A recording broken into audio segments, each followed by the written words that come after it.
Hi there, my name is Lars Sorensen, and you're watching this video that we've created for you over at the Future Technologies Conference in San Francisco, just to give you an idea of all the exciting stuff that's going on here, all the papers that came in, and the people that are presenting them here. We just selected a few to give a little bit more information about their topics. Next up, Professor Thierry Karsenti from the University of Montreal, Canada, talking to us about your paper with the title Esports, the next big Varsity draw, an explanation of your study, and you did this in 522 university e-athletes, right?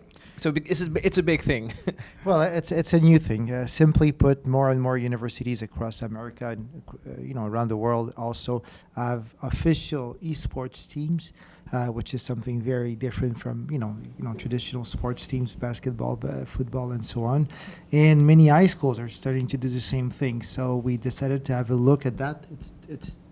So we decided to have a look at that to see exactly what was going on, how were they training, how was the esport perceived by others as well.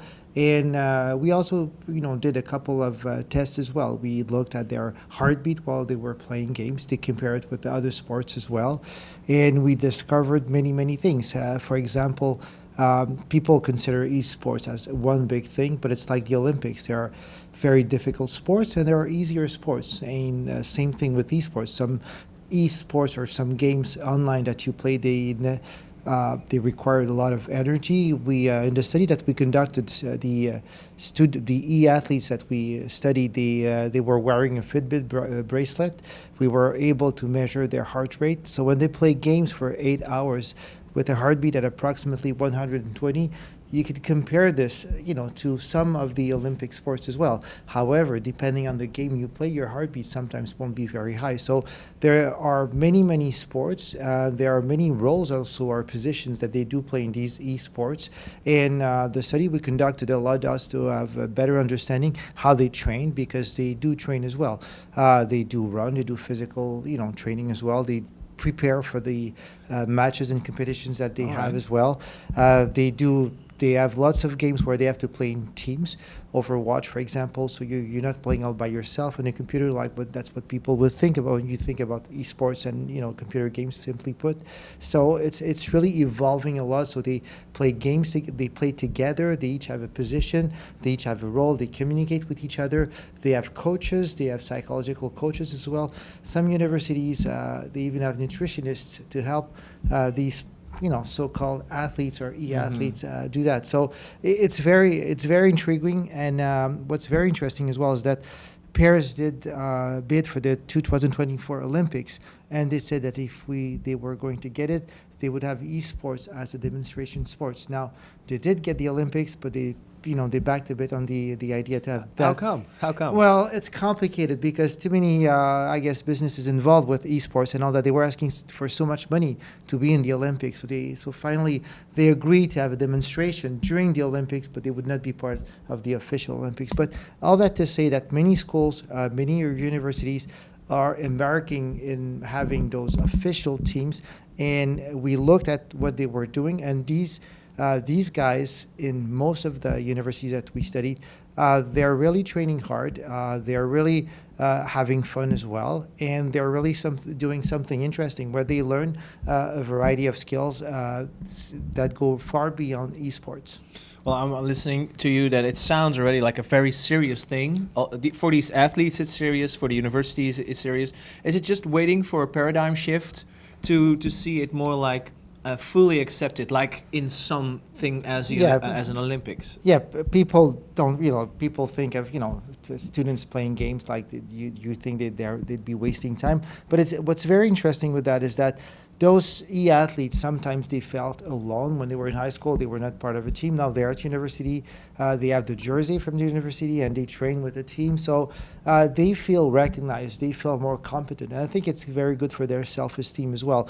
So I think people will always have a tough time with video games and all that. It's a national sport in South Korea.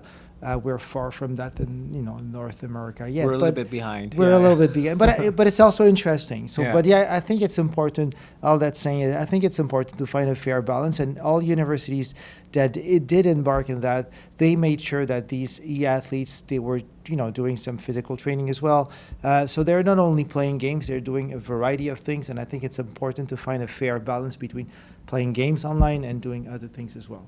So then you're presenting your story here. Your paper was admitted to the conference proceedings. How do you find the reactions here? Because also here we have very serious scientists with all different backgrounds. How do they People respond? were very curious. They didn't even know that the universities have team. In California, you have most of your universities have teams as well, and they do train. Actually, it's here where they have the most money for that. We have professional athletes from Canada who come down here for university to be part of the team and to train. So we have one from Canada, from Montreal. She's a world champion in Overwatch, and she's playing at UCLA right now. So she's part of the team. So people even select universities based on their esports team now. But it's a very small world for people who don't know that. But otherwise, it's a very big world. You have competitions right now where more than 20,000 people attend. They watch two or sometimes two teams fighting against each other. So it's a new world. I think people should be open to new things like that related to technologies. It's just a couple of years we'll have Super Bowl Sunday, I guess. That could be possible. Yeah. And then your experience with us in the conference so far? Well, it's a variety of researchers from a variety of countries. I think it's interesting to meet all these people and to look at the research they're doing in the field of technology. So it's very interesting. It's the weather is nice in San Francisco as well, so we can complain.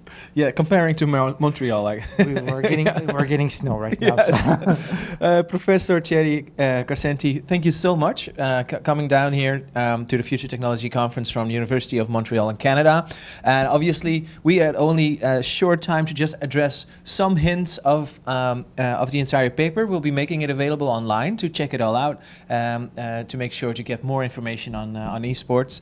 And maybe we even trigger you to come and share your own research someday with us. We have locations and dates available on the website, and we'd love to meet you here to connect and to hear your ideas about exciting things like esports that are growing and growing, and technology plays a big part in that. Thank you so much, Professor. Thank you. Thank you for watching.